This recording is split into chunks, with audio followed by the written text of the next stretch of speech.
ആകാശവാണി. നമസ്കാരം. പ്രാദേശിക വാർത്തകൾ വായിക്കുന്നത് നരേന്ദ്രമോഹൻ.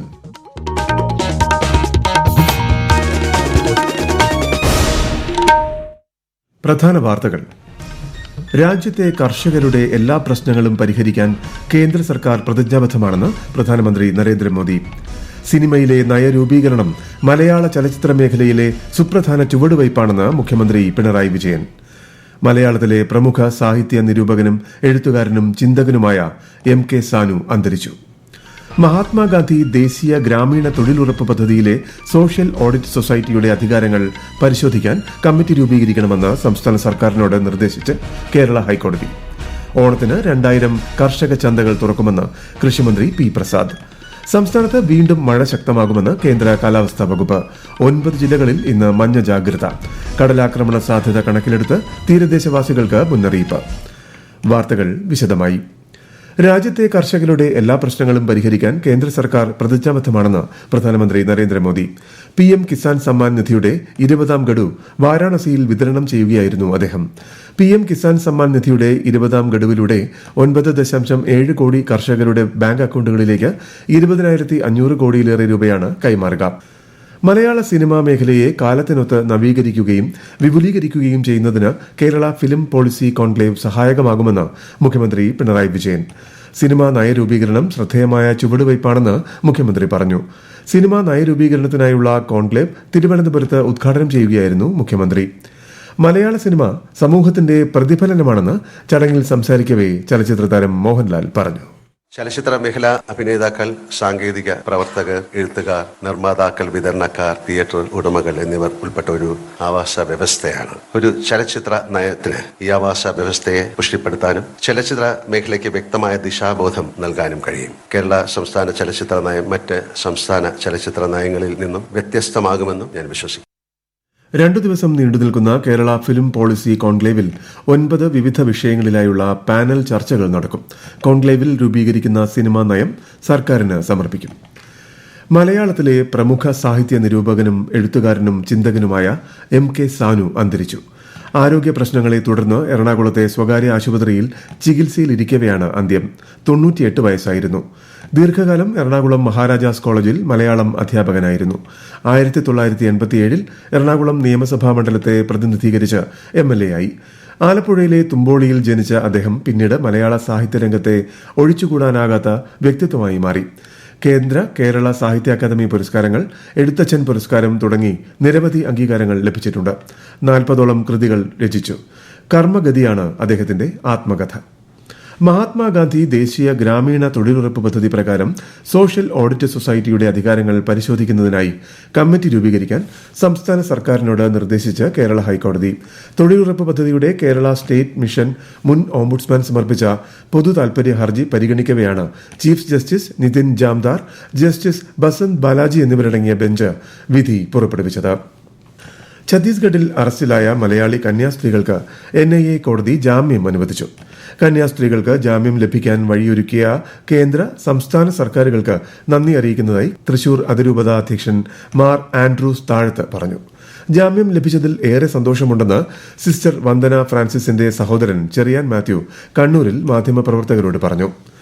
ഛത്തീസ്ഗഡിൽ അറസ്റ്റിലായ കന്യാസ്ത്രീകൾക്ക് ജാമ്യം ലഭിച്ച വാർത്ത ആശ്വാസകരമാണെന്ന് മന്ത്രി V. ശിവൻകുട്ടി.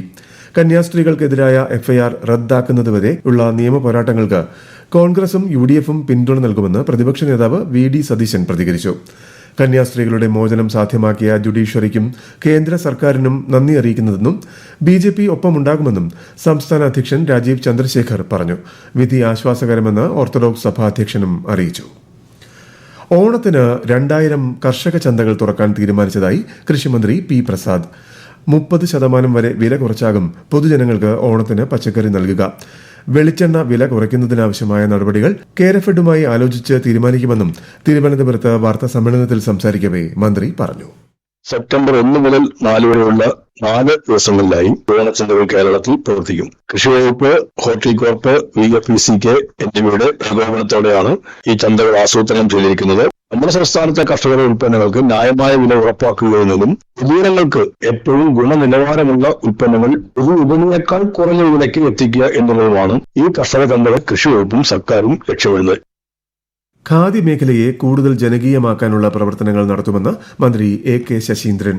സർക്കാരിന്റെയും കോഴിക്കോട് സർവോദയ സംഘത്തിന്റെയും നേതൃത്വത്തിൽ സംഘടിപ്പിക്കുന്ന ഓണം ഖാദി മേളയുടെ ഉദ്ഘാടനം നിർവഹിക്കുകയായിരുന്നു മന്ത്രി. മിഠായി തെരുവിലെ ഖാദി ഗ്രാമോദ്യോഗ് എംപോറിയത്തിൽ സെപ്റ്റംബർ 4 വരെയാണ് ഓണം ഖാദി മേള. 16 ഇനങ്ങൾ അടങ്ങിയ സ്വദേശി സ്വാദ് ഓണക്കിറ്റിന്റെ ആദ്യ വിൽപ്പനയും മേളയിൽ നടന്നു. ഈ വാർത്തകൾ ആകാശവാണിയിൽ നിന്ന്. ആകാശവാണി വാർത്തകളും വാർത്താ അധിഷ്ഠിത പരിപാടികളും All India Radio News Thiruvananthapuram YouTube ചാനലിലും @All India Radio News Thiruvananthapuram Facebook പേജിലും AIR ന്യൂസ് _ ഇൻസ്റ്റഗ്രാം അക്കൌണ്ടിലും @AIR ന്യൂസ് _ X ഹാൻഡിലും ലഭ്യമാണ്. തിരുവനന്തപുരം VSSCയിൽ ജോലി വാഗ്ദാനം ചെയ്യുന്ന വ്യാജ തൊഴിൽ റാക്കറ്റുകൾക്കെതിരെ ജാഗ്രത പാലിക്കണമെന്ന് അറിയിപ്പ്. തൊഴിൽ തട്ടിപ്പ് കേസിൽ സംസ്ഥാനത്ത് 5 പേർ അറസ്റ്റിലായ സാഹചര്യത്തിലാണ് VSSC മുന്നറിയിപ്പ് നൽകിയത്. VSSCയിൽ നിയമനത്തിനായി ഏതെങ്കിലും ഏജന്റുമാരെയോ ഏജൻസികളെയോ അധികാരപ്പെടുത്തിയിട്ടില്ലെന്നും ഒഴിവുകൾ VSSCയുടെയോ ISROയുടെയോ ഔദ്യോഗിക വെബ്സൈറ്റ് വഴി പരസ്യപ്പെടുത്തുമെന്നും അറിയിപ്പിൽ പറയുന്നു. ഇടുക്കി ഡാമിലെ ജലനിരപ്പ് 70% പിന്നിട്ട് ഈ വർഷം ആദ്യമായാണ് ജലനിരപ്പ് 70% കടക്കുന്നത്. റൂൾ കർവ് ലെവൽ പിന്നിട്ടതിനെ തുടർന്ന് ഇടുക്കി ഡാമിൽ ഇപ്പോൾ നീല ജാഗ്രത പുറപ്പെടുവിച്ചിട്ടുണ്ട്. വിശദാംശങ്ങളുമായി ആകാശവാണി ഇടുക്കി ജില്ലാ പ്രതിനിധി രതീഷ് കൃഷ്ണ. കേരളത്തിലെ ഏറ്റവും വലിയ ഡാമായ ഇടുക്കിയിലെ ജലനിരപ്പ് സംഭരണശേഷിയുടെ 70.08%. ഏറ്റവും ഒടുവിൽ ലഭിച്ച കണക്കുകൾ പ്രകാരം 2376.24 അടി വെള്ളമാണ് ഇടുക്കിയിലുള്ളത്. പുതുക്കിയ റൂൾ കർവ് ലെവൽ 2383.53 അടിയാണ്. ഇതിന്റെ അടിസ്ഥാനത്തിൽ ഡാമിൽ ബ്ലൂ അലർട്ട് പ്രഖ്യാപിച്ചിട്ടുണ്ട്. ജലാശയത്തിന്റെ വൃഷ്ടിപ്രദേശത്ത് മഴയുടെ ശക്തി കുറവാണെങ്കിലും നീരൊഴുക്ക് ശക്തമാണ്. ഡാമിലെ ജലനിരപ്പ് നിയന്ത്രിച്ചു നിർത്തുന്നതിന്റെ ഭാഗമായി ഇടുക്കി ജലവൈദ്യുത പദ്ധതിയിലെ ഉൽപാദനവും വർദ്ധിപ്പിച്ചിട്ടുണ്ട്. തദ്ദേശ സ്ഥാപനങ്ങളിലേക്കുള്ള പൊതു തെരഞ്ഞെടുപ്പിന് മുന്നോടിയായി വോട്ടർ പട്ടികയിൽ പേര് ചേർക്കാൻ ഈ മാസം 7 വരെ അവസരം. അന്തിമ വോട്ടർ പട്ടിക അടുത്ത മാസം 30 പ്രസിദ്ധീകരിക്കും. അതത് തദ്ദേശ സ്വയംഭരണ സ്ഥാപനങ്ങളിലും ബ്ലോക്ക് പഞ്ചായത്ത് ഓഫീസുകളിലും താലൂക്ക് ഓഫീസുകളിലും വില്ലേജ് ഓഫീസുകളിലും കരട് പട്ടിക പ്രസിദ്ധീകരിച്ചിട്ടുണ്ട്. സംസ്ഥാനത്ത് ഇന്നു മുതൽ മഴ ശക്തമാകുമെന്ന് കേന്ദ്ര കാലാവസ്ഥാ വകുപ്പ്. ആലപ്പുഴ, കോട്ടയം, എറണാകുളം, ഇടുക്കി, തൃശൂർ, പാലക്കാട്, മലപ്പുറം, കണ്ണൂർ, കാസർഗോഡ് എന്നീ 9 ജില്ലകളിൽ മഞ്ഞ ജാഗ്രത. നാളെ ആലപ്പുഴ മുതൽ ഇടുക്കി വരെ 4 ജില്ലകളിൽ ഓറഞ്ച് ജാഗ്രതയാണ്. കടൽ പ്രക്ഷുബ്ധമാകുമെന്നും മുന്നറിയിപ്പ്. കള്ളക്കടൽ പ്രതിഭാസത്തിന്റെ ഭാഗമായി തിരുവനന്തപുരം കാപ്പിൽ മുതൽ പൊഴിയൂർ വരെ നാളെ വൈകുന്നേരം മുതൽ മറ്റന്നാൾ രാത്രി വരെ ഉയർന്ന തിരമാലയ്ക്കും കടലാക്രമണത്തിനും സാധ്യതയുണ്ട്. മത്സ്യത്തൊഴിലാളികളും തീരദേശവാസികളും ജാഗ്രത പാലിക്കണമെന്ന് മുന്നറിയിപ്പ്. ലക്ഷദ്വീപ് തീരത്ത് ഇന്ന് മത്സ്യബന്ധനത്തിന് പോകുന്നതിനും വിലക്ക്. ആകാശവാണി തിരുവനന്തപുരം പ്രാദേശിക വാർത്താ വിഭാഗം അവതരിപ്പിക്കുന്ന പ്രത്യേക പരിപാടിയായ നല്ല വാർത്ത എല്ലാ ശനിയാഴ്ചയും വൈകുന്നേരം 6:40 പ്രക്ഷേപണം ചെയ്യുന്നതാണ്. ഈ വാർത്തകൾക്ക് ശേഷം നല്ല വാർത്ത കേൾക്കാവുന്നതാണ്. അന്തരിച്ച ചലച്ചിത്രതാരം കലാഭവൻ നവാസിന് വിട നൽകി സാംസ്കാരിക കേരളം. സിനിമ, സാംസ്കാരിക മേഖലയിലെ നിരവധി പേർ അന്തിമോപചാരം അർപ്പിച്ചു. ഖബറടക്കം വൈകുന്നേരം 6 മണിയോടെ ആലുവ ടൗൺ ജുമാ മസ്ജിദിൽ നടന്നു.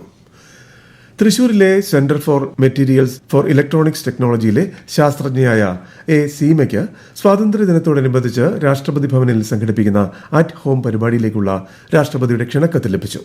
വടക്കഞ്ചേരി സബ് ഡിവിഷൻ പോസ്റ്റൽ ഇൻസ്പെക്ടറിൽ നിന്നും ക്ഷണക്കത്ത് സീമ ഏറ്റുവാങ്ങി.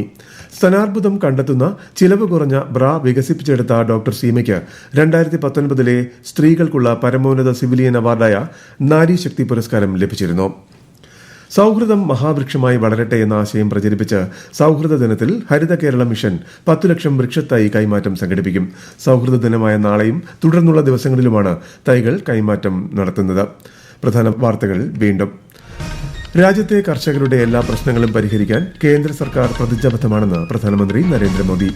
സിനിമയിലെ നയരൂപീകരണം മലയാള ചലച്ചിത്ര മേഖലയിലെ സുപ്രധാന ചുവടുവയ്പ്പാണെന്ന് മുഖ്യമന്ത്രി പിണറായി വിജയൻ.